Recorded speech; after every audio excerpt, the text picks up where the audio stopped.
Hola a todos y a todas. Hoy continuamos con nuestro ciclo de diálogos Comunidades Imaginadas, las universidades posibles, organizado por el programa de contenidos transversales acreditables de grado de la Facultad de Humanidades y Artes de la Universidad Nacional de Rosario. Tenemos el enorme placer de recibir al académico, investigador de la Universidad de la República, Montevideo, Uruguay, doctor Humberto Tomasino Ferraro, un referente internacional en extensión crítica, que posee un largo recorrido trabajando con movimientos y organizaciones sociales de América Latina. Nos acompañan el decano de la facultad, profesor Alejandro Vila, y los coordinadores del programa, la licenciada María Emilia Vico, y quien les habla, Federico Edo. Emilia Vico va a hacer la primera pregunta. Humberto, buenas tardes. Para comenzar nos gustaría pedirte que te presentes a los espectadores contándonos sobre tu paso por la vida universitaria, tu experiencia en la política universitaria y, por supuesto, cómo atravesaste todo esto desde un punto personal, afectivo. ¿Cuáles fueron tus referentes, tus maestros? ¿Cuáles son los valores que mejor expresan tu vínculo con la universidad? ¿Y cómo sería para vos una universidad soñada? Bien, bueno, buenas tardes a vos, María, Federico, Alejandro. Muchas gracias por considerarme para poder pensar juntos. Es muy lindo para mí poder estar en la facultad de ustedes y en la universidad de ustedes, a la cual quiero mucho y bueno, acompaño de alguna forma hace bastante tiempo, donde tengo muchos compañeros, compañeras, amigos, amigas, una tradición ya, ya larga y para mí muy linda, de mucho aprendizaje, de haber trabajado juntos y aprendido mucho. Humberto Tomasino, como vos decías, yo soy veterinario, me formé en veterinaria allá en el 85. Y bueno, me vinculé a cuestiones relacionadas a la extensión, sobre todo a punto de partir un trabajo a nivel de sectores populares que empecé en el momento en que me estaba recibiendo, en el 84, 85, comencé a trabajar en lo que son las villas acá en Uruguay. Nosotros le decimos cantegriles en Uruguay en general.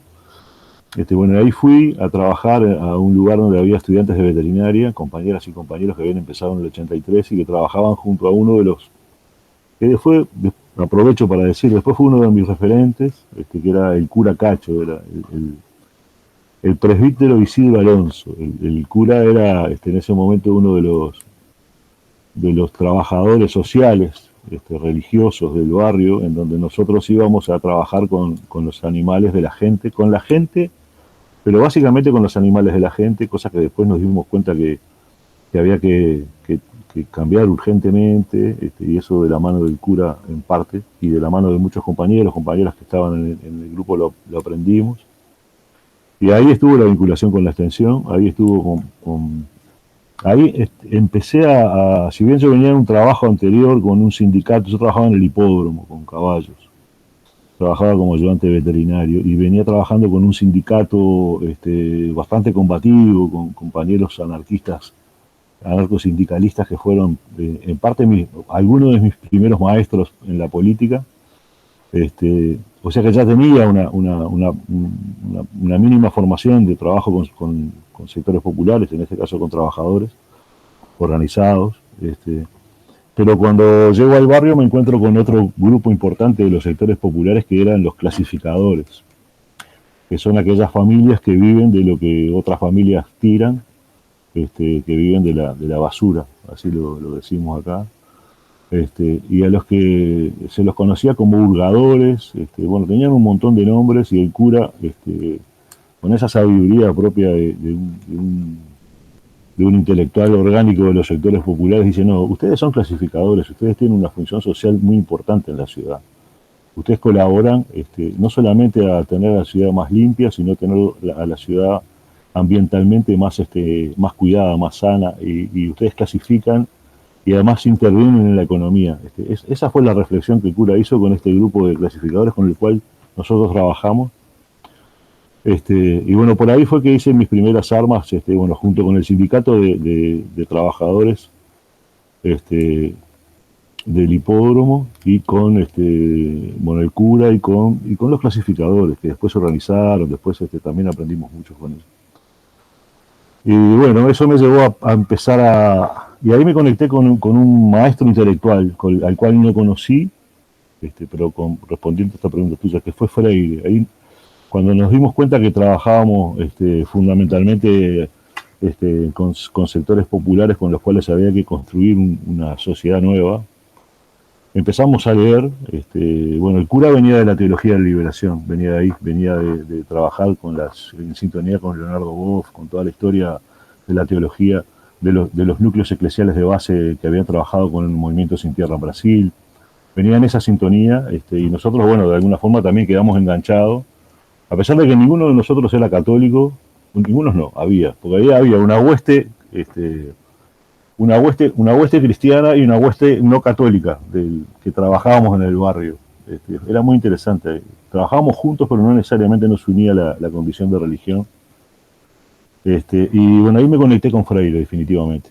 Para mí ese fue, y sigue siendo hoy mi maestro intelectual fundamental. Después me conecté con otros que fueron más directos, pero así como maestro intelectual para pensar el mundo y sobre todo para pensar los vínculos en estas situaciones de trabajo con sectores populares, yo creo que Freire fue y sigue siendo, porque yo ahora, por ejemplo, estoy preparando un trabajo bastante importante para presentar en un congreso en Francia el año que viene, para el cual me invitaron.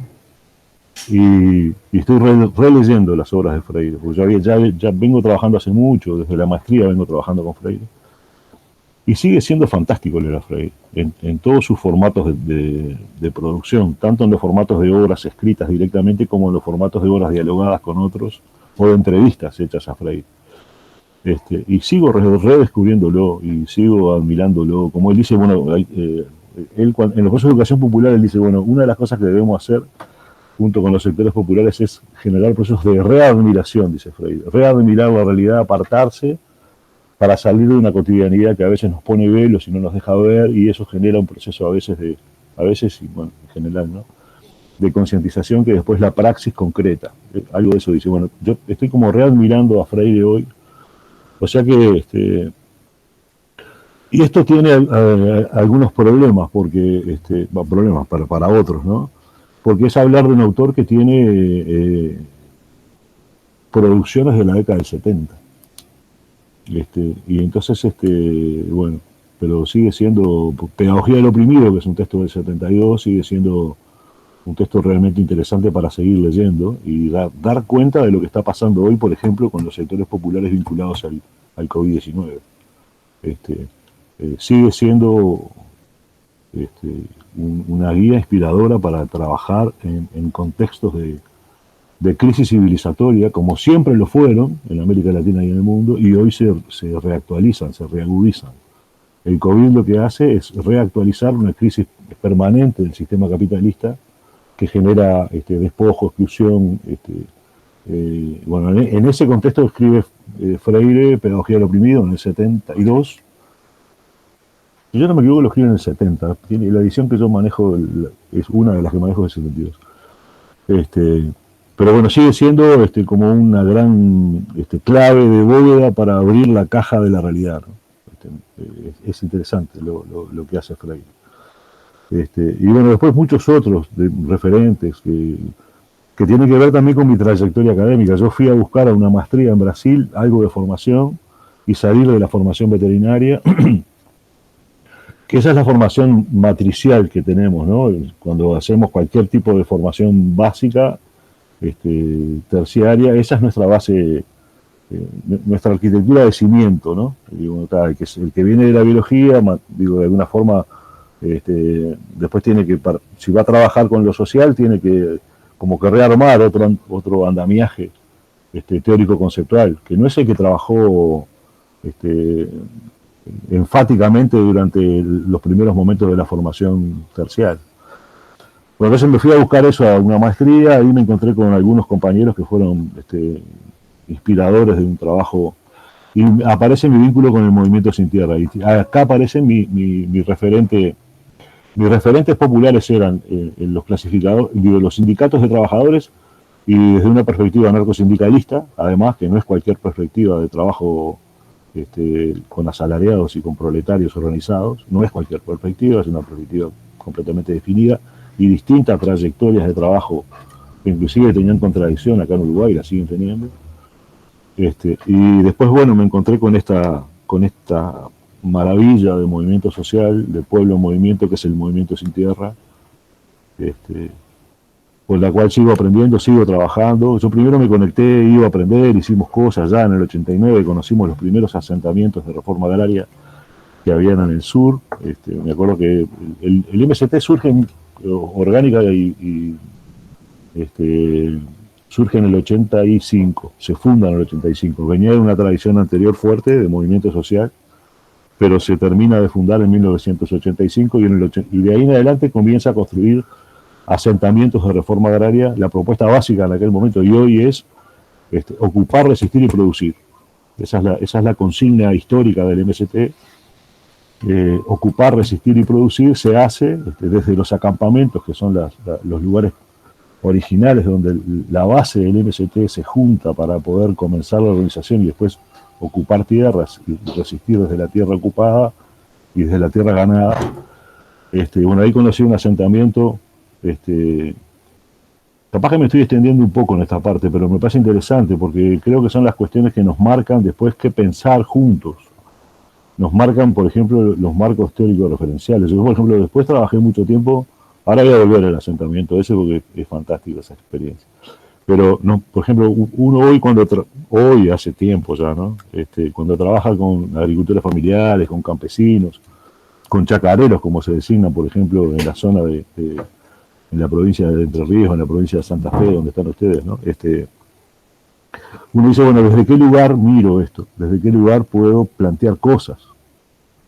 ¿Cuáles son mis marcos teórico-conceptuales? Entonces digo, bueno, ¿qué hago yo? Inyecto cosas que leí en los teóricos del campesinado, que leí en Lenin, en Kautsky, en Chayanov, en todos los grandes teóricos vinculados a estas ideas, ¿no?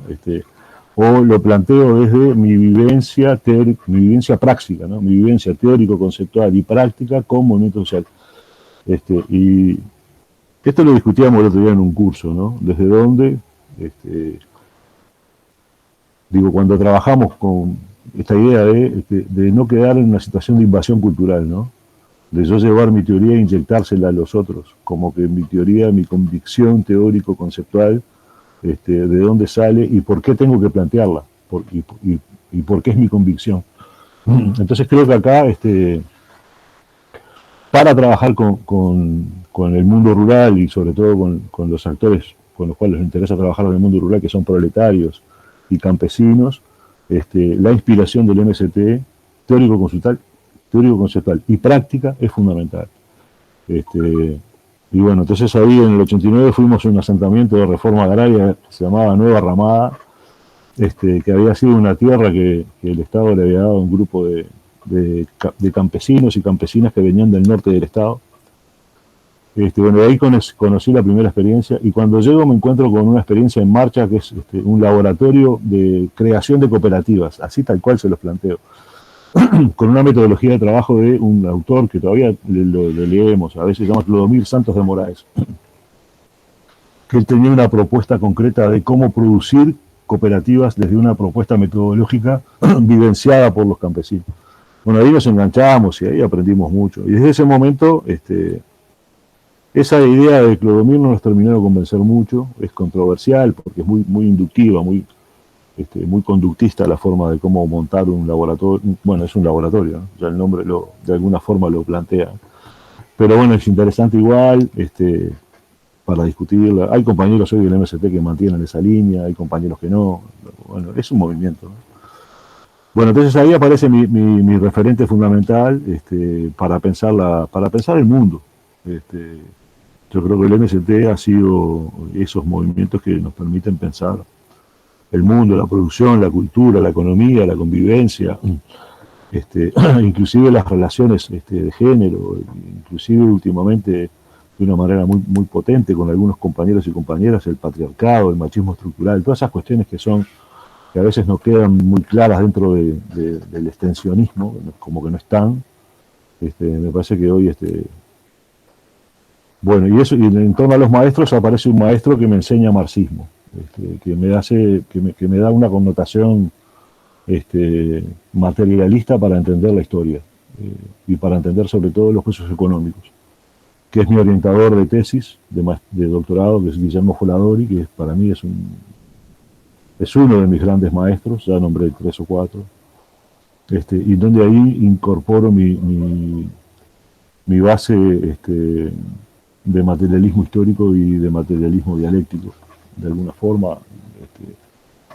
Esas son incorporaciones que son más difíciles de incorporar por su complejidad, por su complejidad teórico-conceptual, pero yo de alguna forma tomé de ahí un montón de cosas que hoy me sirven para entender la realidad, no para transformarla, no, algunas cuestiones que plantea el marxismo, que después las lleva a la práctica Lenin, a mí no me terminan de convencer, pero y muy poco. Y de ahí aparece otro que me parece interesante, que venía de atrás también, que es Gramsci, que es uno de los teóricos prácticos, ¿no? Gramsci, si algo fue un militante práctico, aparte de ser un filósofo maravilloso. Y con eso más o menos completo. Últimamente estoy comenzando a leer algunas compañeras que me están desarmando ideas patriarcales. Yo creo que últimamente el movimiento feminista yo estoy intentando verlo y aprender, y bueno, y sobre todo con algunas integrantes de ese movimiento, mi hija particularmente, se ha convertido en que no lo escucho porque se va a agrandar mucho en la flaca, pero es verdad, como una maestra de por dónde caminar hoy. Muy interesante lo que me está pasando ahí. Y bueno, de la mano de algunas autoras, básicamente de Rita Segato, que estoy intentando comenzar a leer, que me parece que está dando. Y también últimamente estoy comenzando también a leer cosas que no había hecho en mi formación básica, ni en la maestría ni en el doctorado, a toda la teoría decolonial, y ahí aparece Quijano, Grosfogel, bueno, Rita Segato también es una autora decolonial, bueno, varias, Silvia Federici, bueno, está, pero ahí no digo, estoy empezando lecturas ahí, o sea que de alguna forma es un viaje que no termina nunca, ¿no? Que no tiene puerto, este viaje no tiene, el puerto es utópico ahí, y eso me parece que pasa lo mismo para la extensión. Me parece que nosotros estamos insistiendo mucho en que la extensión debe incorporar elementos antipatriarcales y decoloniales. Eso no estaba muy presente, y el grupo Claxo de Extensión Crítica que conformamos está fuertemente planteando este tema. Inclusive hay un grupo de compañeras, básicamente, un compañero que está pensando este tema de relaciones de género, patriarcado. No estaba muy vinculado al movimiento extensionista universitario, por lo menos en sus orígenes. Y me parece que es un componente que no puede no estar, y tiene que ser inclusive muy profundamente trabajado. Y bueno, por ahí son los referentes. Capaz que me olvidé de algún compañero o compañera con los cuales he estudiado, trabajado, aprendido, pero me parece que hice un recorrido de los referentes que pero creo que el principal, digo, dos principales referentes son Freire y el Movimiento Sin Tierra. Yo, si me dan a elegir, como dijo aquel, y todos los demás son imprescindibles también, pero me parece que Freire fue un deconstructor de mis ideas conservadoras, siempre. Sus lecturas siempre me hicieron pensar mi postura conserva. Y bueno, el Movimiento Sin Tierra, sin duda. Yo sigo trabajando ahí con el Movimiento Sin Tierra, estoy vinculado a los procesos de aprendizaje de lo que llaman las turmas especiales del Movimiento Sin Tierra, de agronomía y de veterinaria. Ahí lo que es el movimiento luchó por tener cupos especiales para tener hijos de los asentamientos en distintas formaciones universitarias. Por ejemplo, hay abogados, los médicos, por ejemplo, van a la ELAM de Cuba, a la Escuela Latinoamericana de de medicina de Cuba, después vuelven formados, hay muchos compañeros volviendo del MST a los asentamientos formados en Cuba. Y bueno, después hay una formación veterinaria en la Universidad de Pelotas y una formación de agronomía en la Universidad de la Frontera Azul, al norte de Uruguay, ¿no? Frontera Azul creo que es de frontera de Brasil con Argentina. Y bueno, y ahí tengo un vínculo permanente, fuerte, ahí voy mucho con estudiantes, siempre vamos con estudiantes ahí, y es muy bueno para mí ir, porque bueno, hemos construido una relación a esta altura de amor con el movimiento y con sus compañeros, mucho más que de militancia. Pero además cada vez que vamos con estudiantes, los procesos de concientización de muchos y muchas estudiantes no requieren de intervención docente. El movimiento genera un movimiento de conciencia fantástico. Cada vez que vamos en visita en 3, 4 días, a veces vamos una semana con 4, 5, 6 estudiantes.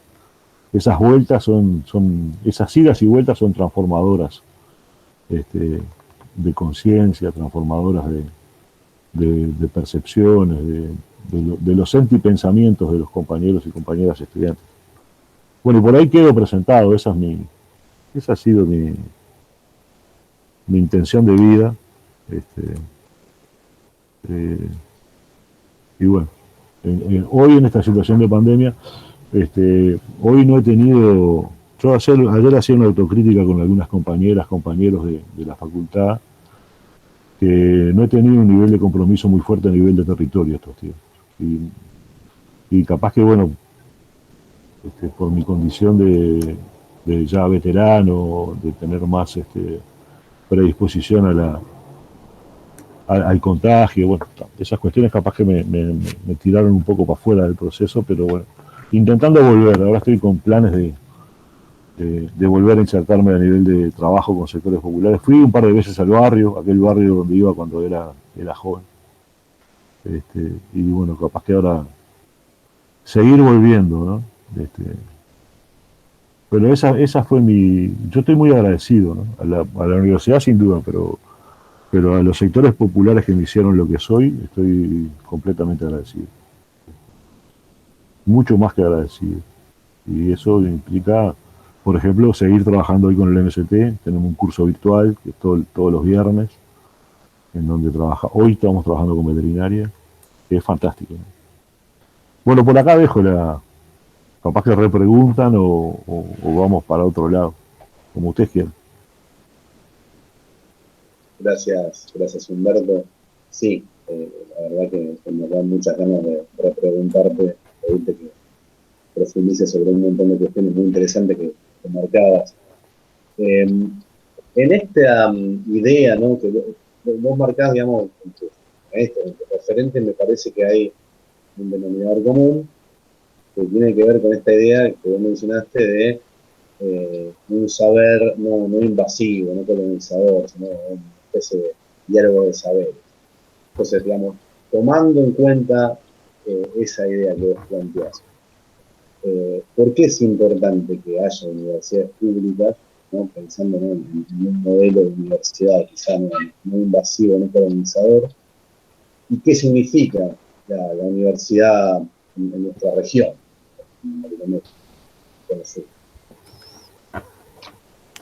Sí, ahí varias puntas, ¿no, Federico? Si uno ve uno ve, bueno, más o menos acompaña el desarrollo de las universidades públicas, ha habido un sentido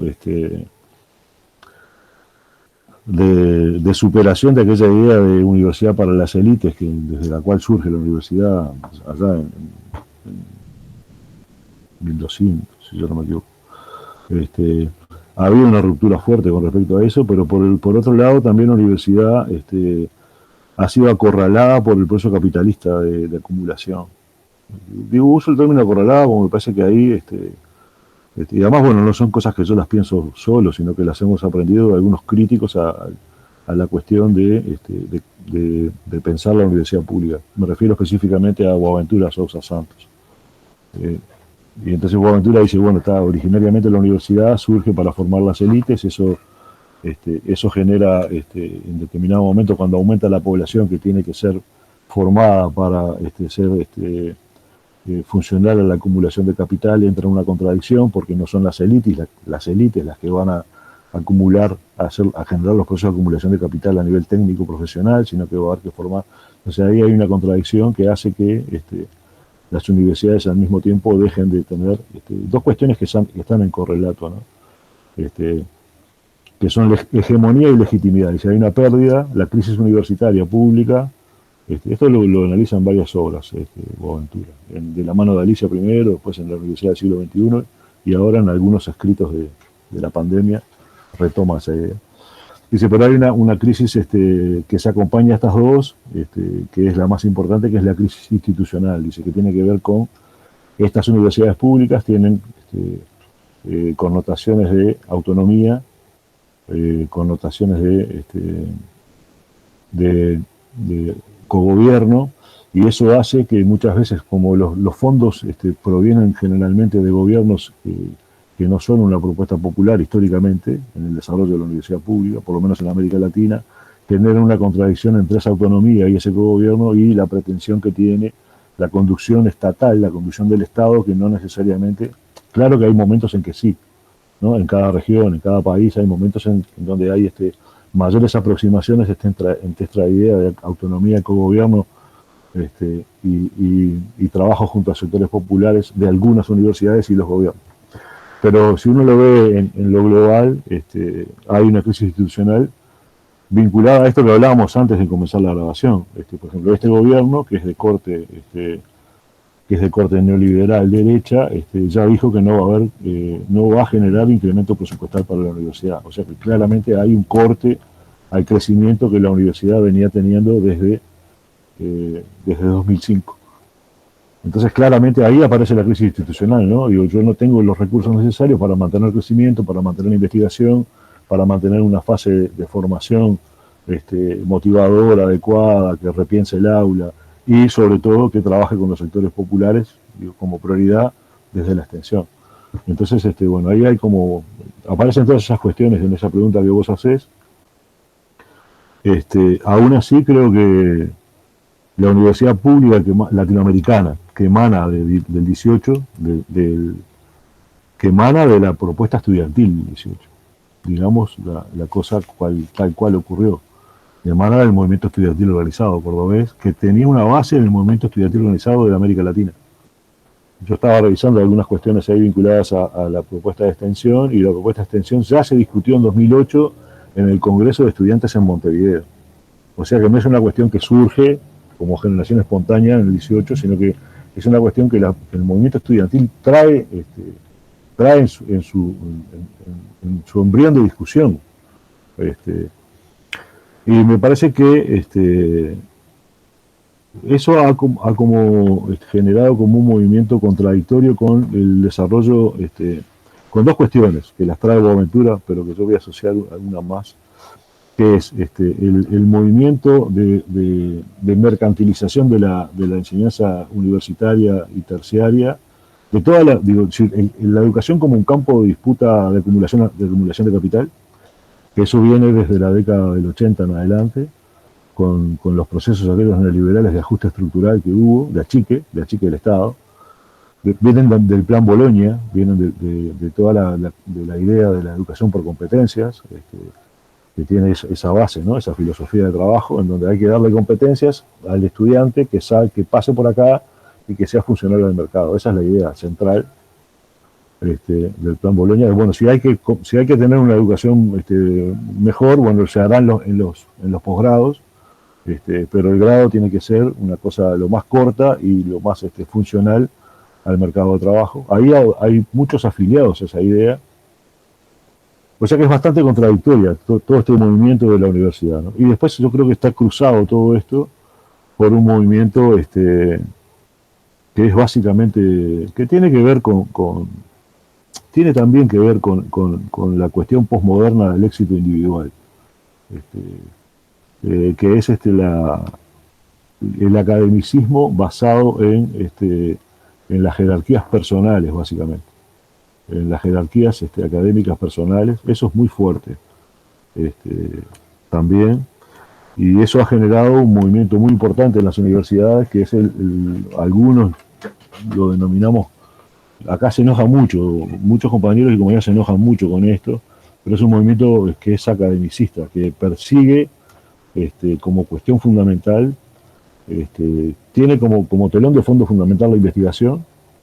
Investigar es el rol central de los universitarios. Ahí está el cerno de la universidad en su función, la producción de conocimiento de alto nivel académico, pero que no está en función a veces de los objetos de estudio que son los objetos de estudio centrales de la sociedad en la cual están esos investigadores, sino que se derivan fundamentalmente en la producción de conocimiento por el conocimiento mismo o por la publicación, que de alguna forma son las estrategias de legitimación de la actividad docente. Por supuesto que ahí hay un grupo de compañeras y compañeros universitarios de las universidades públicas latinoamericanas. Pero creo que, por ejemplo, en el caso uruguayo tiene una influencia determinante. Y que inclusive es difícil a veces de colocar a muchos compañeros en este lugar, porque a veces no es tan claro esta posición. Pero me parece que como forma de pensar la universidad, por ejemplo, a la hora de pensar presupuesto, siempre acorralan a cuestiones vinculadas a la extensión y priorizan cuestiones vinculadas a la investigación. Esa disputa es histórica. Se vio en la pandemia, ¿no? Yo creo que una de las cosas creo que en algunas universidades argentinas también pasó, algunas acompañé de lo que habían hecho, y en el caso del Uruguay, de la Universidad de la República, claramente hubo una respuesta muy importante, que fue académica, fue de producción académica, de conocimiento, de ciencia aplicada, que tuvo que ver con todos los diagnósticos de COVID, todos los test que la universidad puso a punto, inclusive reconvirtiendo laboratorios que eran de investigación básica, los reconvirtió. Eso habla muy bien de la universidad. Y habla muy bien de estos compañeros universitarios, compañeras universitarias. Pero a la hora es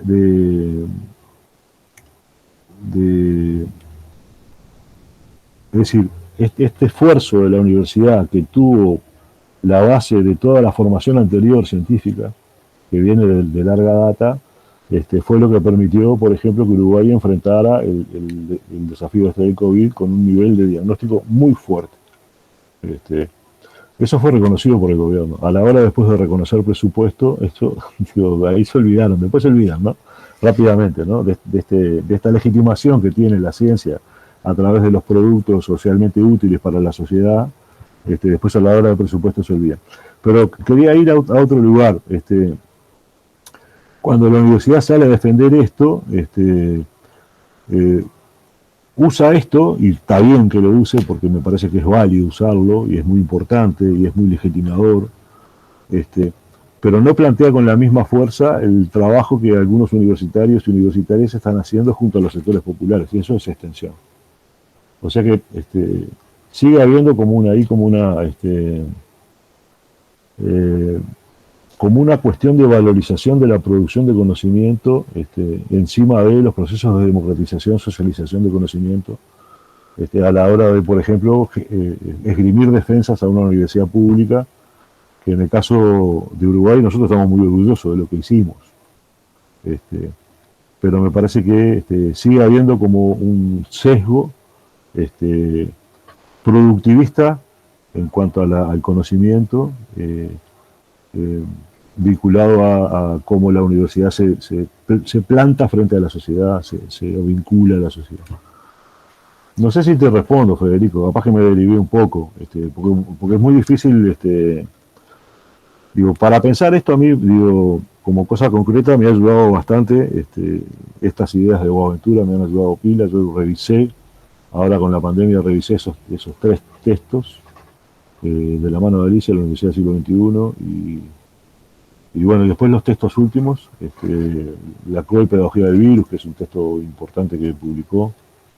Me parece que ahí hay otro referente también interesante, para pensar los vínculos universidad-sociedad, la producción de conocimiento.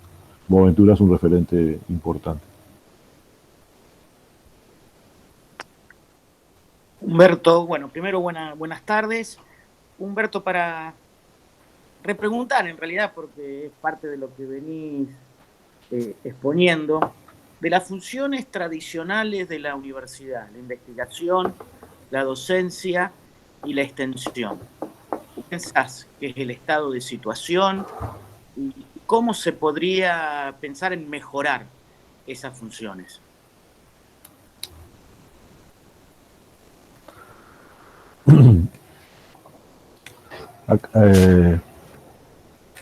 Preguntas difíciles. No, nosotros, mirá, digo, ¿cómo lo hemos pensado esto? Y lo venimos intentando poner en práctica, ¿no?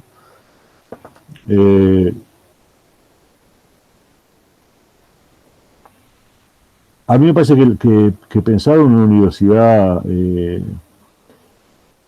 al servicio crítico de los sectores populares, esa sería como mi utopía de universidad, ¿no?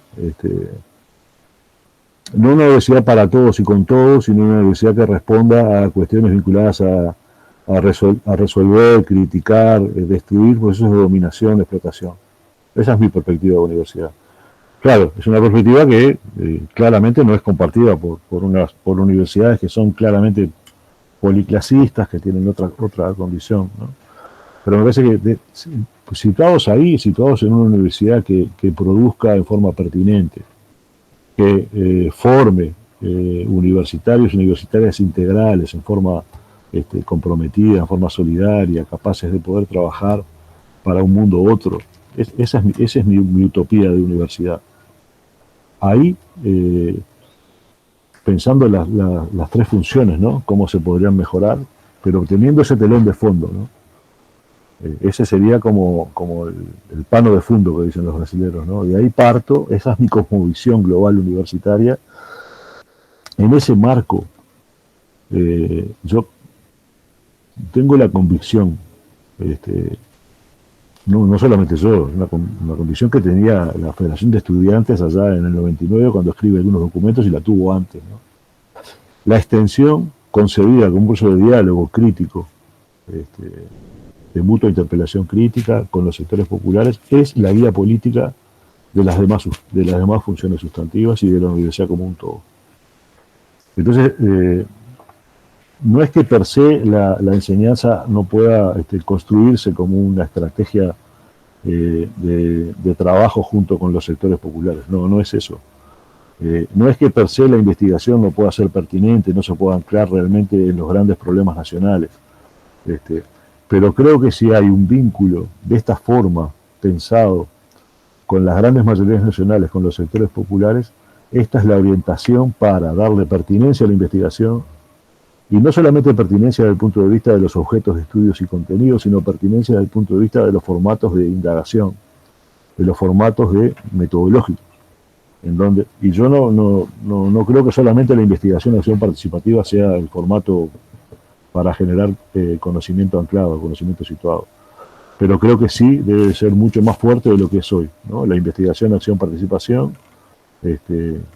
histórica en América Latina, como una base de trabajo mucho más fuerte en la investigación universitaria. Y por otro, estamos convencidos, los que venimos del palo del costado extensionista, que cuando nosotros incorporamos en nuestras prácticas estudiantiles cotidianas, cuando incorporamos un proceso de extensión articulado en forma curricular a estas prácticas, sin duda que mejora los formatos de aprendizaje. Entonces, no sé si, Alejandro, te respondo con esta idea, ¿no? Mejorarla en función de qué, bueno, mejorarla en función de esa idea, de esa gran idea de construir una universidad, nosotros decimos popular. Esto es muy fuertemente criticado por los sectores academicistas, ¿no? Porque dicen, bueno, van a rebajar las pretensiones académicas. Nosotros cuando decimos esto hablamos claramente de un nivel académico serio, de un nivel académico pertinente, de un nivel académico de mucha profundidad. No estamos rebajando las pretensiones de construcción académica y epistemológica del conocimiento universitario. Sin ninguna duda que no. Pero decimos, bueno, una universidad popular, que es con la que nosotros soñamos, ¿no? Que yo creo que es el camino que inaugura Córdoba en el 18, que no termina. Yo creo que la reforma de Córdoba está completamente inconclusa. Creo que habría que recuperar muchas de las cosas que construye, pero que es un camino que no terminó, y creo que está bastante lejano. Y una de las cosas que no permite a veces caminar, hay dos cosas claves para mí hoy, que es la mercantilización de la educación superior y toda la fuerza que viene de la sociedad como un todo, que tiene una base de conducción capitalista conservadora. Me animo a decir que es esa la conducción que tiene hoy, contra la cual debería enfrentarse una universidad popular, y la interna universitaria y sus academicismos y sus enormes ombligos intelectuales. Me parece que ahí tenemos un problema también. Pero bueno, no sé, capaz que no sé si te respondí, Alejandro, pero sí desde mi perspectiva me parece que hay que tener, para mejorar las funciones hay que pensar qué universidad utopiamos. Y bueno, a mí me parece que es por ahí. Creo que ahí la extensión tiene grandes debes. Si bien le achacamos a la investigación a veces la no pertinencia, ¿no? El ser la burbuja de producción de conocimiento que no se conecta con las grandes demandas de los temas nacionales en muchos casos, que a la enseñanza le adjudicamos lo bancario como su característica estructural metodológica, ¿no? Y creo que en parte es así. La extensión también tiene cuentas que pagar, claro que tiene. Y están vinculadas, por ejemplo, a esta cuestión que a veces, releyendo a Freire, era cuestión que yo ya había visto porque las volví a leer ahora, decía Freire, bueno, hay tres formas de vincular a los educadores populares con los sectores populares. Eso lo hace en un texto, es una entrevista que le hace Rosa María Torres en el 85 y publica en el 86. Dice, bueno, hay una forma que es la concepción bancaria, ¿no? Eso sería lo que le achacamos a la investigación y básicamente a la enseñanza. Dice, hay una forma contraria a la bancaria, conductista, que es la basista espontaneísta, en donde los elementos teórico-conceptuales están como dejados de lado, y ahí lo que hay básicamente es una cuestión práctica que no trasciende a praxis porque tiene escasos elementos académicos, científicos, teóricos incorporados en su forma de trabajo. Yo creo que la extensión ha sido eso en muchos casos, que en muchos, con excepciones maravillosas de compañeras y compañeros que tienen reflexiones prácticas fantásticas. Pero en general, cuando uno analiza los formatos de trabajo en extensión, tanto en los proyectos, cuando uno va a los congresos y ve lo que los compañeros y compañeras están proponiendo, muchas veces son cuestiones vinculadas a una sola disciplina, ¿no? Son muchas veces monodisciplinares, muchas veces. Y muchas veces falta, si la extensión es por esencia un vínculo entre humanos, claramente que las concepciones teóricas, conceptuales sobre los vínculos entre humanos, lo grupal, la producción de subjetividad, los trabajos de difusión, de comunicación en general, tienen que ser parte de esos contenidos teóricos. Lo metodológico tiene que ser parte del contenido trabajado en profundidad. Y me parece que ahí la extensión, en muchos casos, sigue como haciendo agua, como que no tiene suficientes cimientos teórico-conceptuales para pensar la práctica como una actividad humana, una actividad de mutua interacción de saberes y sentires, y queda muy fuertemente unida a los conocimientos técnicos disciplinares de los compañeros y las compañeras que la trabajan. Esta tendencia ha bajado mucho en estos últimos tiempos, pero me parece que ahí hay cuestiones a trabajar en profundidad para mejorar la extensión. Si uno dijera, bueno, ¿cómo mejorar la extensión? Para transformarla en guía política, yo la repolitizaría más de lo que está, la llevaría a hacer claramente un proceso, como dice Freire, y ahí aparece la tercera posición, ¿no? Sustantivamente democrática, en donde lo que debe hacer la universidad es partir de lo que saben los sectores populares y junto con ella reaprenderse y aprender otra realidad para la transformación. Y no dar por supuesto de que sabe y que enseña, esa sería la bancaria, no dar por supuesto de que vamos a aprender todo con los sectores populares y no tenemos rol en ese trabajo.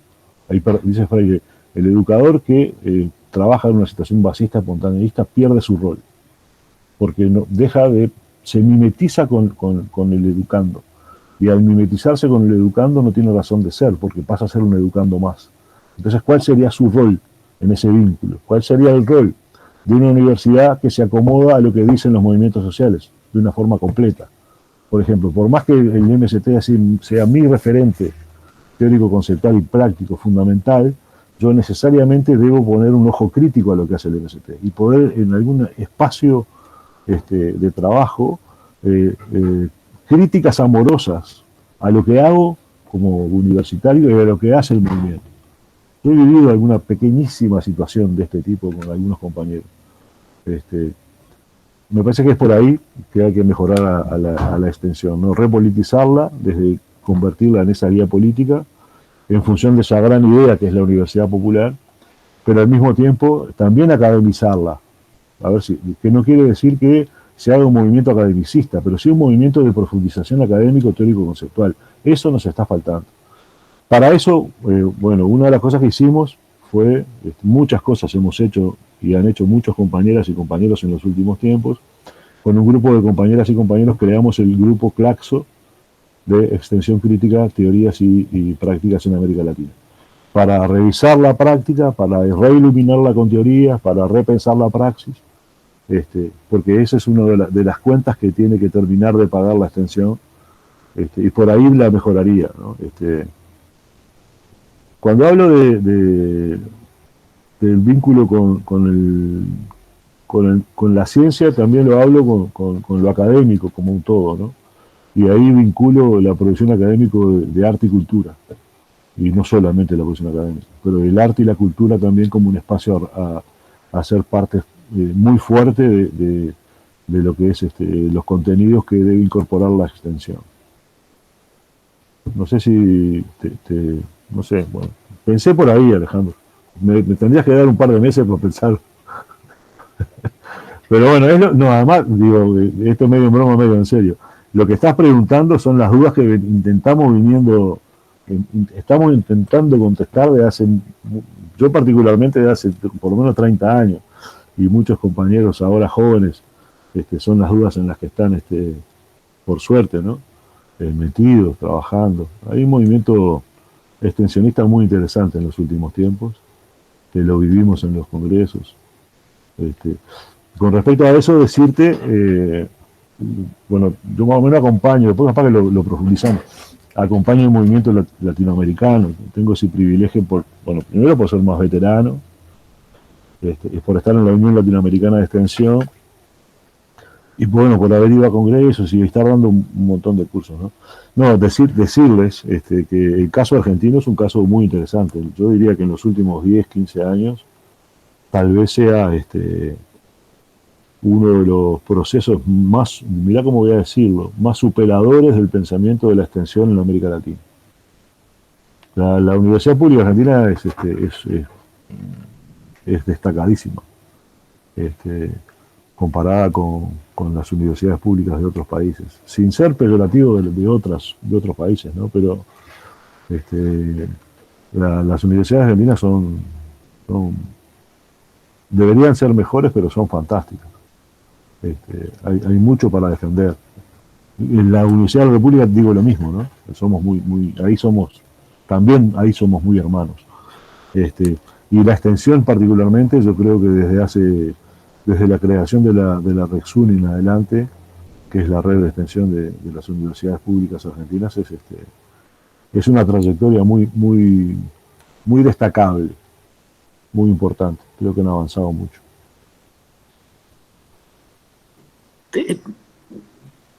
Te hago una pregunta, Humberto. Está claro la interrelación entre la extensión, la investigación y la docencia, que es un horizonte común y que evidentemente tienen sus puntos de contactos y sus puntos de tensiones también. de acuerdo a los horizontes intelectuales, políticos y académicos, pero claramente es un avance pensar el vínculo. En relación a la extensión y a ese diálogo de saberes y a esa producción de conocimiento socialmente significativo, que muchas veces en el ámbito de la universidad no se reconoce como tal, esos saberes populares, esos saberes que tienen una práctica, que tienen una base académica. En relación a eso, vinculado a la ciencia, porque vos algo planteaste, ¿cómo se articula? La ciencia tiene sus propios criterios de legitimación, sus propios circuitos, sus propias formas, podemos decir, y que evidentemente también legitiman una determinada producción de saberes. ¿Cuál es el vínculo, digamos, entre esa producción de la extensión, esos vínculos con los sectores populares, la producción de conocimiento y los ámbitos específicos de circulación de esos conocimientos y con los criterios, las formas y los circuitos que se plantean desde el paradigma o desde la ciencia social, en este caso, o las ciencias en general?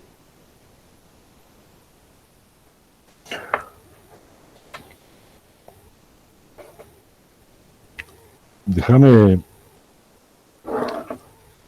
no quiero responder desde cuestiones que ya están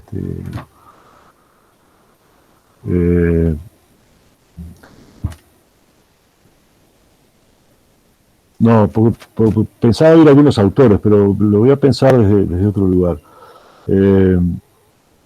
A mí me parece que depende mucho del campo de trabajo en el que estemos.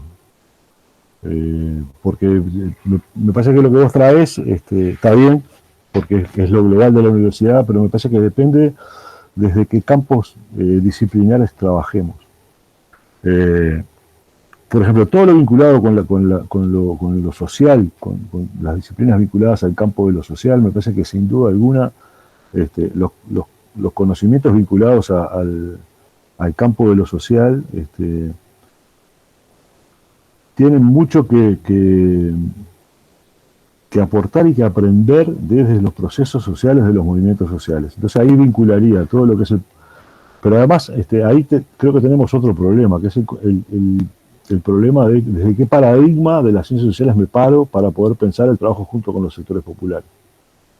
Eso complejiza un poco más el tema, porque no es la ciencia social que es el paradigma, que puede ser el paradigma vinculado al pensamiento crítico o no.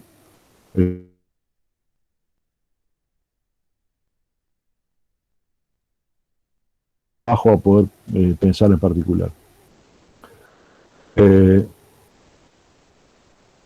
Nosotros lo que hemos venido intentando hacer es, pensándolo en concreto, ¿no? Que equipos interdisciplinarios que vienen de la matriz científico-tecnológica, científico-social-tecnológica, puedan trabajar junto con sectores populares que tienen una matriz de conocimiento que es el saber popular, que son formas diferentes de aprender y transformar la realidad. Claramente formas diferentes de interpretar y aprender la realidad desde la matriz científica o académica, y la otra es claramente desde los aprendizajes que la misma realidad impone, desde haber resuelto cuestiones históricas que han enfrentado los sectores populares. Ahí yo creo que yo te dije que no iba a ir a cuestiones vinculadas a autores, pero volviendo a Freire, ¿no? Freire dice, bueno, yo tengo que partir en ese vínculo, de alguna forma lo que estás planteando vos es lo vincular. En ese vínculo entre los sectores de educadores, que serían científico-académicos, ¿no? Básicamente, y los sectores populares, yo debo partir en un proceso de educación popular de lo que los sectores populares saben, han aprendido históricamente, y además de lo que saben, de su percepción subjetiva de la realidad. Eso debo entenderlo como educador que va a tener un vínculo con los sectores populares. Esto en una relación de vínculo. Claro está que muchas veces el saber científico académico no se plantea ese vínculo con los sectores populares, se plantea la producción por sí mismo. Ahí, que sería una producción que la pertinencia que tiene no es la de transformar el mundo, sino que la pertinencia que tiene muchas veces es el conocimiento per se, es avanzar en conocimiento, no necesariamente pensando en lo que puede pasar con él a la hora de disponibilizarlo, inclusive a veces de disponibilizarlo de una forma no democrática. Me parece que son condiciones distintas. Pero pensándolo desde una óptica de vinculación que tiene la pretensión de transformar la realidad, yo creo que los saberes científico-técnicos, sociocientífico-técnicos, se vinculan con el saber popular en una lógica de mutua criticidad. Lo que quiero decir es, y además hay algún ejemplo que también conocemos, ¿no? Que existe la posibilidad de poder, desde mi constructo de saberes y conocimientos, criticar el conocimiento de los sectores populares y al mismo tiempo los sectores populares, y lo han hecho constantemente, tienen la posibilidad de su constructo de conocimientos y sentires criticar el saber científico. Y hay innumerables ejemplos. En el caso, voy a dar los que más conozco, que se vinculan con los temas ambientales. En el caso de los temas ambientales, los saberes populares en muchos casos han cuestionado el saber científico de una manera, fuertísima. Fuertísima. Para dejar de pensar que solamente el saber científico académico critica a los sectores populares. Cuando surge ¿qué era lo que decía la ciencia moderna sobre el glifosato, que es un agrotóxico muy, muy potente, que es utilizado masivamente? En el caso de ustedes están rodeados por soja, están rodeados por glifosato. El glifosato es una de las lluvias que muchas veces aparece en esos pueblos fumigados. Hay un movimiento de pueblos fumigados en Santa Fe y en Entre Ríos. Los primeros que cuestionan el glifosato como tóxico, como agrotóxico, son los saberes populares, que viven y sienten los efectos de una ciencia que pretendía que el glifosato era, capaz que me viene a un espacio muy técnico, porque me parece porque inclusive pensar que en los espacios más técnicos también los saberes populares pueden criticar al saber científico. Después vinieron investigadores que claramente demostraron la toxicidad del glifosato, de que no es degradado, no es autodegradable en el suelo, como se dijo originariamente, y se dijo desde constructos científicos, también comerciales, que tenían que ver con que tuvieron que ver con la diseminación de la siembra directa, y concretamente con la soja. Entonces digo, bueno, como eso, pero al mismo tiempo, en la misma disciplina, cuestiones que tienen que ver con la toxicidad de los agrotóxicos, como por ejemplo, cuando uno va de repente a determinadas regiones, lugares donde hay aplicación de agrotóxicos por parte de campesinos y campesinos, no están a veces, no están en la conciencia de muchas mujeres y muchos hombres que usan agrotóxicos, su nivel de toxicidad y el nivel de protección que hay. Vean, ¿no?, como en un mismo campo vinculado a esto de la agricultura y los agrotóxicos, hay conocimientos científicos que también pueden criticar los conocimientos vinculados al saber popular. Vaya si tenemos toxicidad en los compañeras campesinas que aplican y que a veces no toman los cuidados porque falta ese conocimiento de que, claro, eso con el tiempo también se aprende, ¿no? Porque los eventos tóxicos a veces también son eventos de aprendizaje. Pero cuando uno va a ver, por ejemplo, prácticas, encuentra que los cuidados necesarios para esas prácticas no están, y uno puede, desde el conocimiento científico, decir, bueno, los cuidados vinculados a la salud humana y ambiental que provocan los agrotóxicos están vinculados a tales y tales cuestiones, capaz hay que hacer tales y tales cuestiones. Entonces me parece que ahí se dan los diálogos de mutua interpelación, en donde el mundo... Y además quiero decir otra cosa, ¿no?, que tampoco hay saberes puros. No hay saberes prístinos, no está el saber científico técnico por un lado y el saber popular por otro. Hay una hibridación de un devenir histórico, de trabajos en conjunto, de formación en conjunto, que hacen que muchos saberes científico-técnicos estén incorporados hoy en el saber popular. De la misma forma que en el saber popular y también en el saber científico-técnico están incorporados los saberes de la ideología dominante. En el caso del saber científico-técnico, a veces como no se piensa la producción de conocimientos, cuál es el efecto que va a generar a nivel de la sociedad. Y en el caso de los saberes populares, esa idea que traía Freire, ¿no? La posibilidad de que un educador popular, en su trabajo de problematización con los saberes populares, pueda usaba una metáfora bastante interesante, es decir, lograr que la cabeza, lo decía en la década del 70, ¿no? Que la cabeza del oprimido deje de ser el hotel de las ideas que albergue, que dé lugar, que dé asiento a las ideas del opresor. Entonces, en los dos casos, ¿no? Porque una vez piensa que el saber científico tecnológico no está atravesado por ideología, y vaya si lo está, porque el que porta el saber científico tecnológico son mujeres y hombres. No es una entelequia que circula por el espacio integrada como libros y conocimiento y publicaciones, ¿no? Somos hombres y mujeres que portamos saber científico-tecnológico, hombres y mujeres que portamos saber popular, que se atraviesa uno por otro y que al mismo tiempo se atraviesa por sentido común, se atraviesa por conocimiento cotidiano, dijera Heller, ¿no? O sentido común, dijese Gramsci.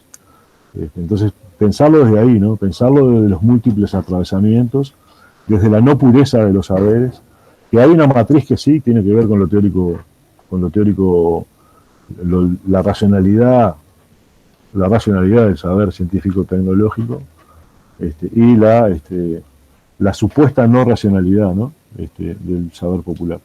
Pero no sé si te respondí, Alejandro, porque estaba buena la pregunta y me voy a quedar pensando, porque una vez responde desde lo que leyó, pero me parece que el esfuerzo que uno tiene que hacer es pensar desde las prácticas que ha venido haciendo estas preguntas vinculadas al diálogo de saberes o al tema de la ecología de saberes que trae Boaventura Sousa Santos, ¿no? Me parece que la última producción de este vínculo es esta idea de ecología de Boaventura, que está interesante, es relativamente distinta a la idea de Freire de sustantividad democrática, y esto no es que yo lo haya descubierto, sino que en el último libro de Boaventura él lo trae, ¿no? Él establece como una confrontación entre la propuesta de Freire y de Falsborda con su propuesta de ecología de saberes, y establece una diferencia que tiene que ver con la posibilidad de que haya un saber que pueda de alguna manera hegemonizar al otro. Ahí hay una discusión interesante. El libro se llama El fin del imperio cognitivo. Es un libro, creo que no está en español, está en portugués. Yo conseguí el año pasado, y uno de los capítulos es ese, ¿no?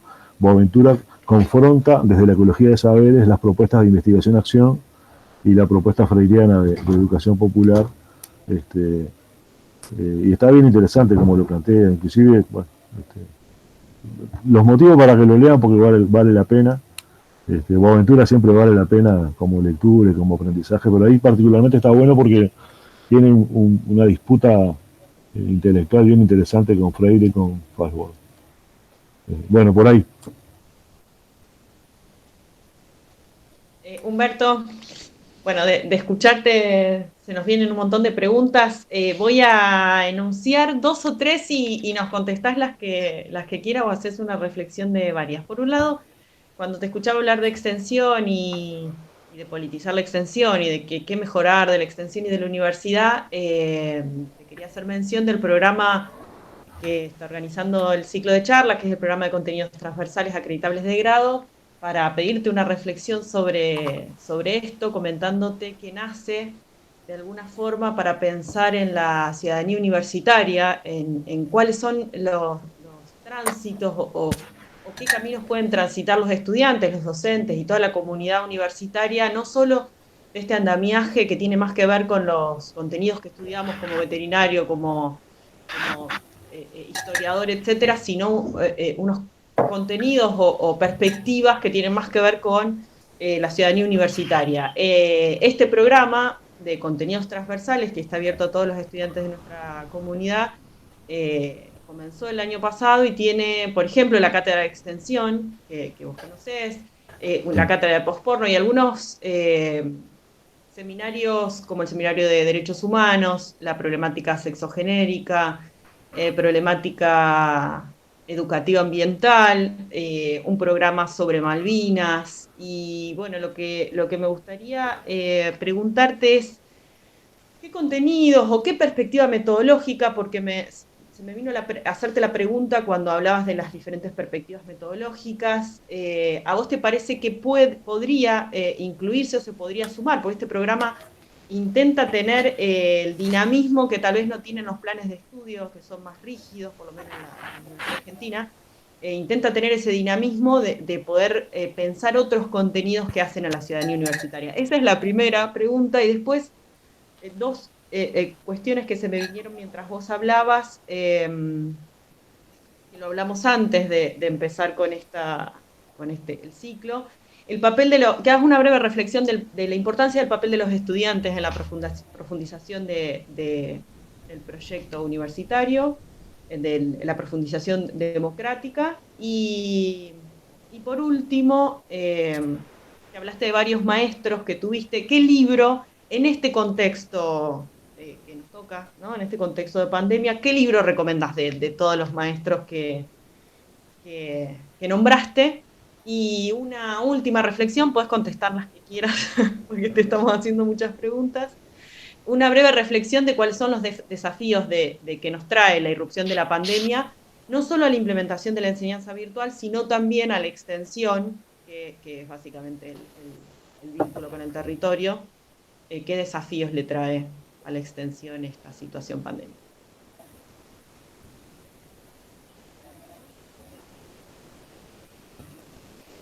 Estoy anotando, María. Es muy interesante escucharte, entonces se vinieron muchas preguntas. No, está bien. No. Voy a intentar ir en orden. Este programa de contenidos transversales me parece fantástico. Yo conocía el trabajo de la Cátedra de Extensión. No conozco en detalle, y me gustaría conocerlo en detalle, porque me parece altamente interesante. Yo no anoté todos los contenidos, pero me parecieron buenísimos todos los contenidos que ustedes están trabajando. Me hago solo la pregunta que me hago, y que me puede cambiar la perspectiva, es si es obligatorio o si es optativo. ¿Cómo acceden los estudiantes a este programa?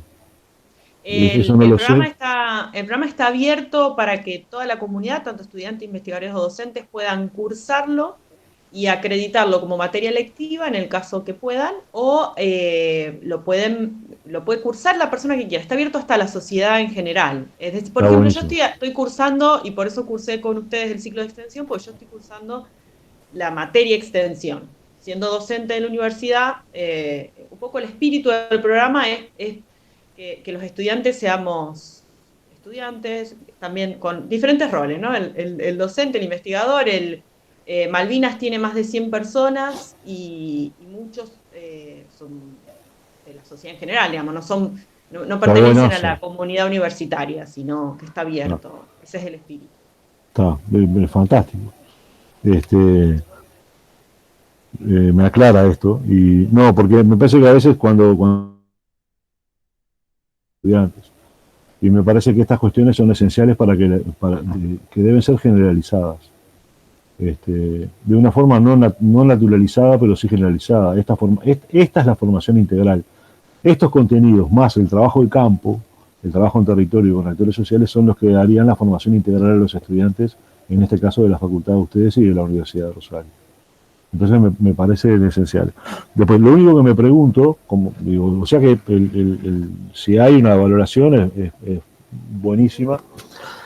Me pregunto una cuestión, ¿cuál es la pregunta que me puedo hacer? Es, bueno, ¿cuál es el nivel de interacción que tiene este programa con lo que acontece curricularmente en forma cotidiana? Esa sería la pregunta que me haría, porque me parece que, si bien los niveles de formación a los que... Primer pregunta, ¿esto tiene vínculo con los actores sociales? Sí, los tiene. Hay posibilidad inclusive que los actores sociales sean parte del curso. O sea que, primera pregunta que es interesante de saber, de responder y saber, que ahí va a haber un espacio de diálogo de saber. Eso está muy bueno, ¿no? Saber académico, los profes van a trabajar, pero van a haber actores sociales que también van a enseñar a los estudiantes y a los profes. Fantástico, ¿no? Por ejemplo, que haya compañeros que hayan pasado por Malvinas, ex combatientes de Malvinas, haciendo el curso, va a incorporar sin duda, no sé, me lo imagino, ¿no? Una dosis de, de una cuestión humana vivencial, que no lo haría un profesor ni pasando un video, ni leyendo un libro, ni no, eso está así. Después lo otro que me pregunto es si tiene de alguna forma algún toque con territorio, algún toque con salidas a territorio a vivenciar algunas cuestiones concretas. Si eso es así, si no lo es, podría pensarse, es difícil porque eso implica logística, implica presupuesto, ¿no? Sabemos, crisis institucional mediante, con la interpretación de Boaventura, que nunca tenemos plata suficiente, pero me parece que sería muy interesante que haya un espacio territorial para esta práctica áulica. Si lo hay, genial. Si no lo hay, habría que pensarlo. Y después lo otro que me parece interesante es cómo esto contribuye a dos cuestiones. Primero, a desarmar el aula bancaria en las demás disciplinas. Cómo contribuye, cuáles son las líneas de toque que tiene este programa, que es precioso, con lo que en forma bancaria venimos desarrollando desde hace cientos de años. Entonces, porque me parece que pidiéndole más a esto, ¿no? Bueno, por ejemplo, este ciclo, ¿no?, de contenidos transversales, ¿qué línea de toque tiene con el curso de historia? ¿Qué vinculación tiene? Los estudiantes del curso de historia en algún momento reciben a los compañeros que están acá, ¿cuál es la conexión? O los que están estudiando historia pasan por ese curso al mismo tiempo. ¿Cómo puedo me parece que son cuestiones que nos deben hacer repensar para el caso de la enseñanza y el aprendizaje en la universidad, cómo esto contribuye. Claramente es un espacio no bancario de trabajo, por la Constitución, por los actores que tiene adentro. Rompe con lo bancario al incorporar un tercer actor, que es el no universitario, ¿no?, que sabe tanto más que el universitario, además. Esa me parece que es la concepción. O sea que lo bancario de alguna forma está roto. Yo avanzaría a una praxis con todas las dificultades que eso tiene, pero hacer por lo menos una salida, un par de salidas durante el curso y trabajar con territorio en condición real. Inclusive guiado por algunos de los que están de los sectores populares en el espacio áulico. Y lo otro vería qué conectores tiene con esos contenidos que están acá, qué conectores tienes con los contenidos que están formalmente puestos en práctica en la universidad. Digo, se me ocurrió historia porque fue lo primero que se me vino, pero deben haber muchos más.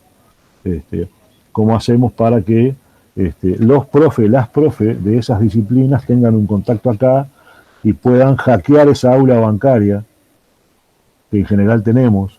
Esto no es hablar mal del profe que está o la profe que está ahí. A veces en el aula hacemos lo que podemos, inclusive desde nuestra a veces escasa formación didáctico-pedagógica como profesores, ¿no? Hay compañeros y compañeras que sí están formados, pero no todos. Uno a veces va aprendiendo en la práctica. Entonces, bueno, haría esa reflexión, pero me parece fantástico esa idea, y sería como una especie de... En algún momento hablamos nosotros, se habló para pensar la universidad en algunos ciclos comunes obligatorios, que sean comunes a todos los universitarios, que pasaran de repente un par de años, pero los químicos, los matemáticos, los historiadores, los antropólogos, los sociólogos, los veterinarios, pasaron todos por un ciclo de formación global, humanizadora. Me parece que esta pretensión, este ciclo tiene esa pretensión. Por ejemplo, ¿cómo conectar este ciclo a la entrada de los universitarios? Pensando que nosotros tenemos que pensar que las compañeras, compañeros que entran a la universidad del primer año deben pasar, desde el primer año por lo menos, a conocer las experiencias del compromiso universitario, a conocer las experiencias en territorio en donde la universidad está, a conocer las realidades nacionales. Entonces, sería como no es un propedéutico, porque es parte, ¿no? No es que prepare para la formación integral, sería como el starter de la formación integral, el partir con una formación integral. Esto, por ejemplo, me parecería hermoso como arranque de formación para los estudiantes de la facultad, que fuera un ciclo inicial. Decano. No, porque yo te cargo la mochila, Alejandro, pero no solamente a vos. No, pero una mochila linda. en algunos aspectos de lo que estás formulando tenemos en cuenta, otras tenemos que incorporar. Yo creo que lo que nos estás diciendo es un programa para profundizar. Nosotros este año iniciamos un ciclo para los ingresantes llamado CIBU, que contemplaba algunas de las cosas que se profundizaban con el programa de seminario de contenidos transversales de grados acreditables.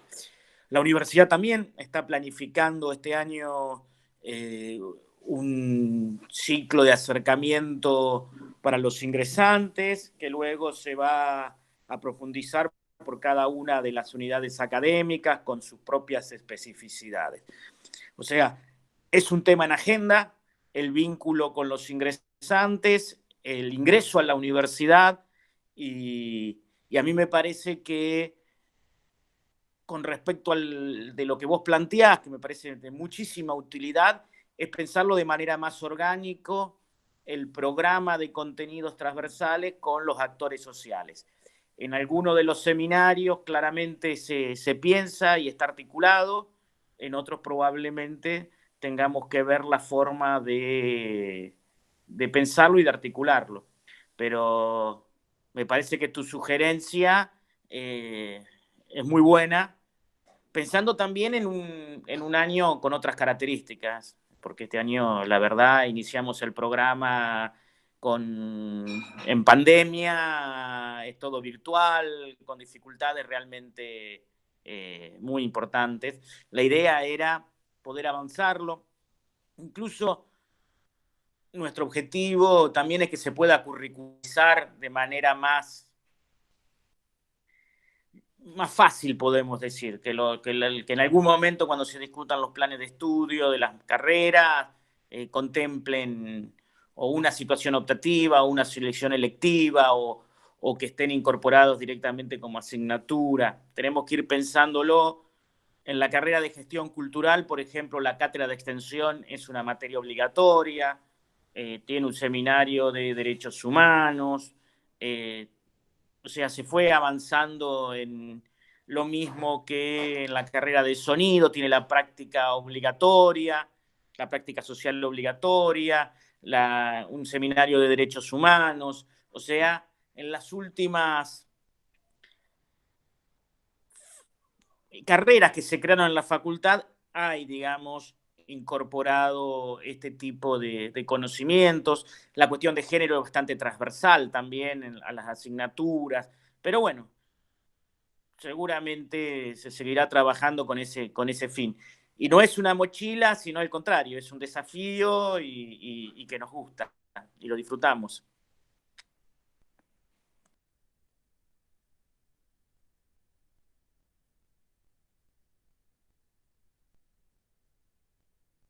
El micrófono.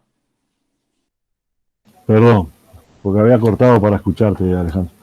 El papel de los estudiantes, yo siempre lo destaco, porque es destacable, porque es así, porque han sido los que han, de alguna forma, si bien hay intelectuales maravillosos que han pensado la Universidad Latinoamericana, ¿no?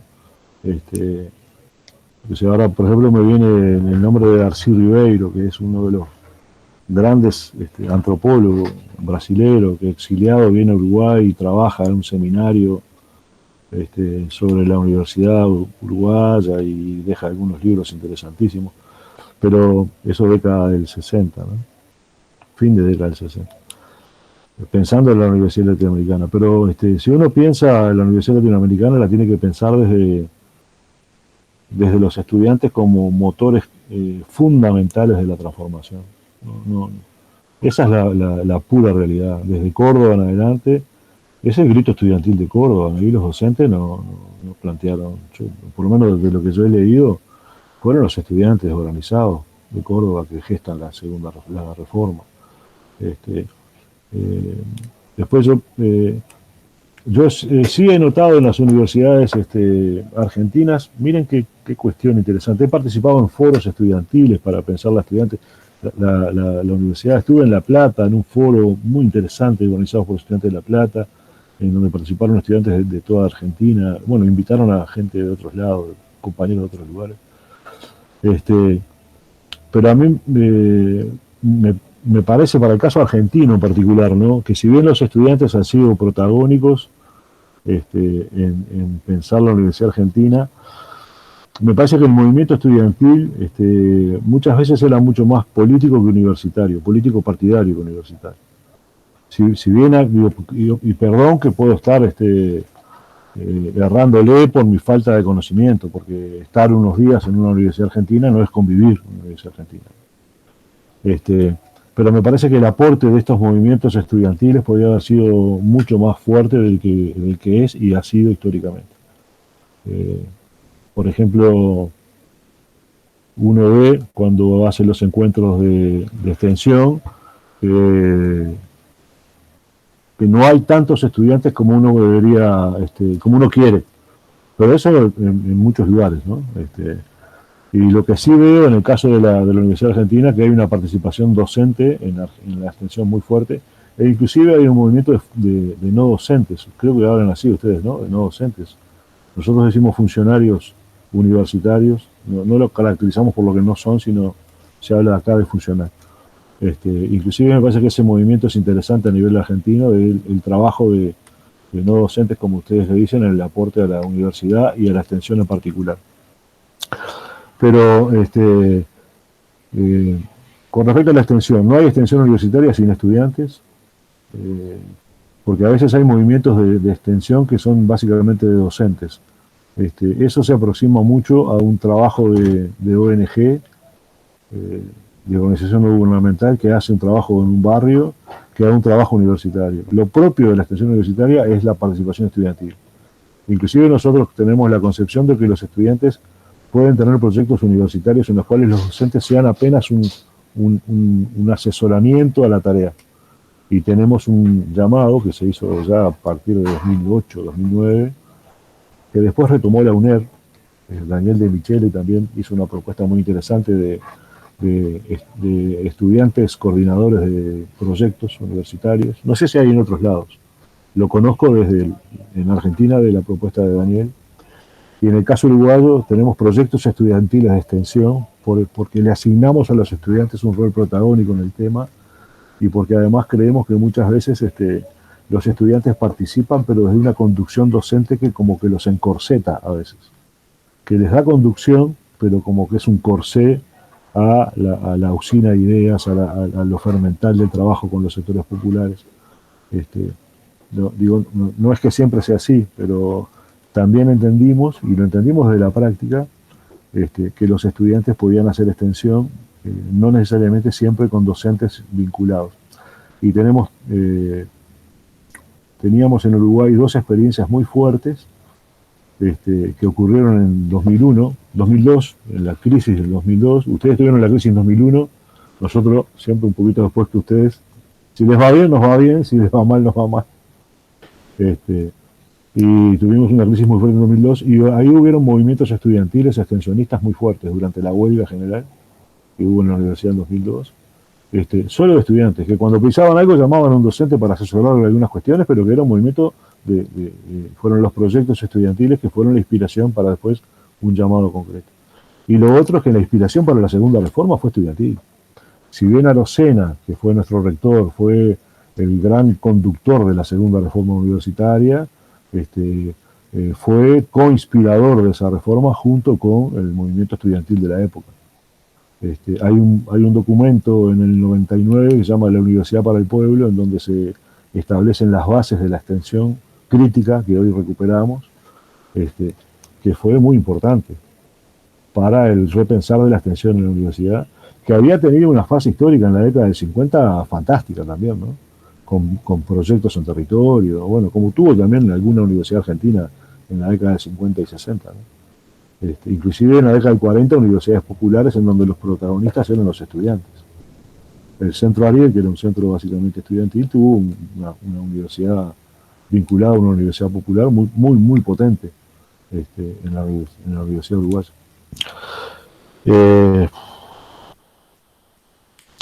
Vos sabés que libros, en estos últimos tiempos no he leído libros como tales. Yo te podría decir que he leído artículos, porque libros han salido, pero son, capaz que el libro más armadito que apareció fue el de Boaventura Sousa Santos sobre vos te referías a esta última, de María, este último episodio de Emergencia, ¿no? Que es la cruel pedagogía del virus, que está bueno, pero me parece que hay artículos que son maravillosos, que no todos van por la misma dirección, pero son muy instructivos para entender esto. Pensando en autores latinoamericanos, ¿no? Algunos trabajos de Segato son muy buenos, algunas entrevistas a Segato, algunas entrevistas que están en YouTube que son excelentes. Después, yo particularmente leí un trabajo sobre economía, sobre el impacto sobre el capital trabajo que es de Foladori, no me acuerdo el título exacto ahora, que a mí me dio una idea clarísima de cuáles son los impactos a nivel socioeconómico, sobre todo económicos, entre el vínculo capital-trabajo que provocaba la pandemia y las cuarentenas a nivel internacional. Los impactos, eso me pareció bien interesante. Hay algún trabajo de Breno Bringel, que es un sociólogo de Río, de la Universidad Estadual de Río, que es muy bueno, es un sociólogo, politólogo, Breno. Hay un trabajo de Maristela Svampa, no me acuerdo de los títulos ahora, que es muy interesante, que nosotros leímos. Hay un trabajo que a mí me parece interesante leer, que es fuertemente contradictorio, que es de Agamben, que es un filósofo italiano, sobre la virtualidad, y ahí voy a lo que vos planteabas, ¿no? Virtualidad y extensión. Ese trabajo de Agamben nosotros lo discutimos en un grupo que tenemos de extensión crítica. Yo no sé cómo lo recibí, lo planteé y generó mucha discusión, porque es bien apocalíptica la concepción de la virtualidad sobre la educación de Agamben. Y bueno, lo discutimos, no estuvimos de acuerdo, pero son digo, no lecturas para estar de acuerdo, ¿no? Está bueno tener lecturas para estar de acuerdo, pero está bueno para lecturas que nos muevan un poco el piso y nos digan, vos, esto que ustedes están pensando, nosotros estamos en las antípodas. Bueno, ¿y cómo argumentan, no? Y argumentaciones, contraargumentaciones. Ese trabajo de Agamben fue interesante. Bueno, hay muchos.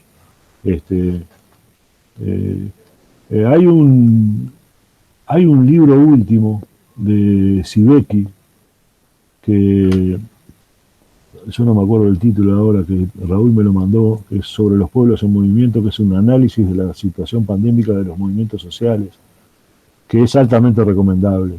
Raúl es un intelectual, no es universitario Raúl, es un intelectual, escritor, filósofo, hincha de Nacional, Federico. porque vos no estabas, Alejandro. Esto convertirlo un poco en coloquial, esto no está mal. Espero que los que nos estén viendo, porque si no queda como muy aburrido. Entonces con Raúl compartimos muchas cosas en común y además somos del bolso los dos. Esto genera polémica también, ¿no? Y no, ese libro de Raúl, que es un libro que publicó ahora a la luz de todas las conferencias que había dado, ese para mí, yo no lo puse como maestro a Raúl, lo conocí, trabajamos juntos en el Servicio Central de Extensión, tengo una afinidad muy fuerte por Raúl. No llegamos a ser amigos porque no por no querer, sino por no poder compartir a veces. Pero ese es un referente importante para pensar el mundo desde realidades. Esto capaz que para muchos de ustedes argentinos, donde el Estado tiene una presencia diferente y mínima. Entonces me parece que algunas de las cuestiones que trae Raúl para pensar partidos políticos históricos muy vinculados al Estado como el Estado de benefactor, como el Estado como la palanca prácticamente exclusiva del desarrollo, me parece que la propuesta de Raúl, que es mucho más comunitaria, es interesante, por lo menos para desafiarnos en la forma de pensar. Bueno, eso con respecto a los libros. Y bueno, me conecté con el tema de virtualidad. Yo creo que esto va a quedar. Creo que deberíamos aprovechar lo bueno que tiene. Nosotros ya teníamos, en algunos casos, un proceso de trabajo por videoconferencia, sobre todo pensando en las cuestiones vinculadas a las inequidades regionales y territoriales de nuestros estudiantes. De estudiantes que de repente no pueden estar en el centro por ejemplo, en el caso de ustedes, ¿no? Que son del interior y que no pueden vivir en Rosario, ¿no? Entonces, ¿cómo hacer para que esos estudiantes que no tengan una universidad cerca puedan también estudiar? Entonces, nosotros eso nos pasaba, por ejemplo, en la maestría de Educación y Extensión Rural. Teníamos muchos estudiantes del interior que hacían los cursos por videoconferencia. Y bueno, nunca es lo mismo que convivir en un espacio, no solamente áulico, ¿no? Sino en un espacio de convivencia, ¿no? De convivir de los estudiantes. Pero me parece que algunas cosas interesantes hay que tomar, sabiendo de que en muchos casos es altamente discriminatorio la virtualidad, porque de alguna forma corta por las desigualdades sociales, corta por la posibilidad de tener equipos, corta por la posibilidad de acceder a redes, de redes de comunicación, corta por la posibilidad de tener un espacio para poder, este espacio que yo tengo ahora, un espacio aparte en mi casa para poder escucharlo, para no tener la interferencia, ¿tá? De que un hermano chico venga a pedirme algo, de que tenga que de repente realizar una tarea en la casa, de que tenga ruido, esas cuestiones que uno las da por supuesto, en los barrios populares no se dan muchas veces así. Y nosotros tenemos muchos estudiantes, muchos y muchas estudiantes de los sectores populares que no tienen esas condiciones. No tienen de repente una computadora como para poder trabajar en forma particular. No tienen redes porque o no la pueden pagar o porque no tienen alcance, ¿no? Por ejemplo, nosotros ahora estamos haciendo con los estudiantes de veterinaria del Movimiento Sin Tierra, hicimos en las dos turmas, en las dos generaciones que tenemos, un espacio virtual de trabajo para que no quedaran solos, se fueron a los asentamientos y bueno, de 50 que hay en cada generación y nos vinculamos con 20, porque hay 30 que no tienen, usan solamente sus celulares para trabajar y no tienen acceso en el asentamiento rural donde viven, no hay acceso tienen que ir a la ciudad que esté cercana, que de repente está a 15 kilómetros por camino de tierra, 20 kilómetros por camino de tierra para tener red. Entonces esas cuestiones hay que pensarlas en la virtualidad, pueden ser altamente excluyentes también. Entonces hay que sacarle algunas cosas que son interesantes y tratar de minimizar la cuestión vinculada a la exclusión provocada por la tecnología de la innovación y la comunicación, por la TIC, información y comunicación. Esa es mi reflexión. No sé cuáles son me parece que depende mucho del contexto en el cual se está. Por ejemplo, en el caso de Uruguay nosotros teníamos el plan Ceibal, que era un plan altamente positivo, fue muy, muy importante, fue el plan que se generó a partir de 2000, no me equivoco, a partir de 2006 o 2007, que es una computadora por niño a nivel de todas las escuelas públicas, después se extendió a todos los niños. Eso después Argentina también entró en esa línea. Y eso generó que todos los gurises de las escuelas, gurises decimos nosotros a los niños, de las escuelas primarias del interior y de Montevideo tuviesen cada uno su laptop, tuvieran su red a la cual conectarse. Entonces cuando pensamos, no pensamos en la universidad, ¿no? Pero cuando pensamos en hacer alguna cuestión virtual a nivel de escuela primaria, inclusive del liceo, porque después se extendió al liceo, tuvimos esa base, que es una democratización de las tecnologías de la información y de la comunicación, que tenía que ver con esa propuesta política fuerte, que también la usaron los universitarios, ¿no? Porque además muchos universitarios de reciente ingreso venían del liceo donde tenían su laptop. Entonces ahí hubo, inclusive la facultad, digo más, cuando eso también se analizó por parte de la universidad hizo un programa de apoyo para la compra de laptops por los gurises y las gurisas universitarios que no tenían laptop.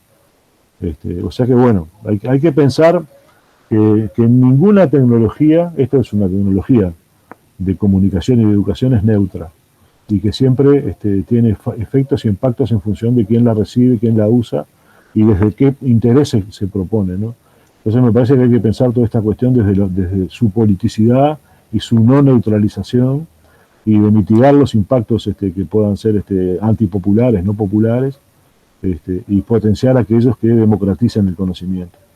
Me parece que hay que pensarlo por ahí. O sea que yo ni demonizo ni beatifico las TICs, pero me parece que puede ser peligroso en algunos lugares donde no se la conciba como una tecnología que es políticamente conducida. Gracias, Humberto.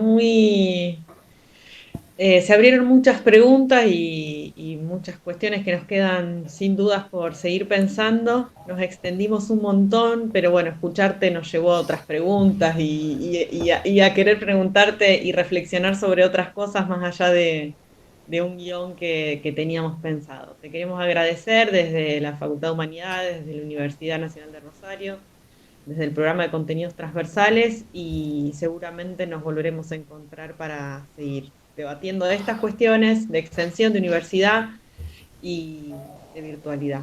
Muchas gracias, Humberto, un placer. Bueno, gracias María, Alejandro y Federico. La verdad que digo, yo agradezco porque bueno, a uno le gustan estas cosas, ¿no? De poder pensar sobre nuestra universidad y sobre nuestra sociedad. Entonces el agradecido soy yo. Me gustó haber estado con ustedes, les agradezco mucho. Y vaya un abrazo para todas y todas las compañeras de la universidad, de compañeras y compañeros de la Universidad de Rosario, que también es mi casa. Yo por lo menos yo estuve yendo mucho tiempo, durante un año fui todos los meses una semana, fue muy, cuando construimos el libro con los compañeros de la Secretaría de Extensión, entonces bueno, hay mucha amistad, mucho cariño hacia ustedes. Así que bueno, muchas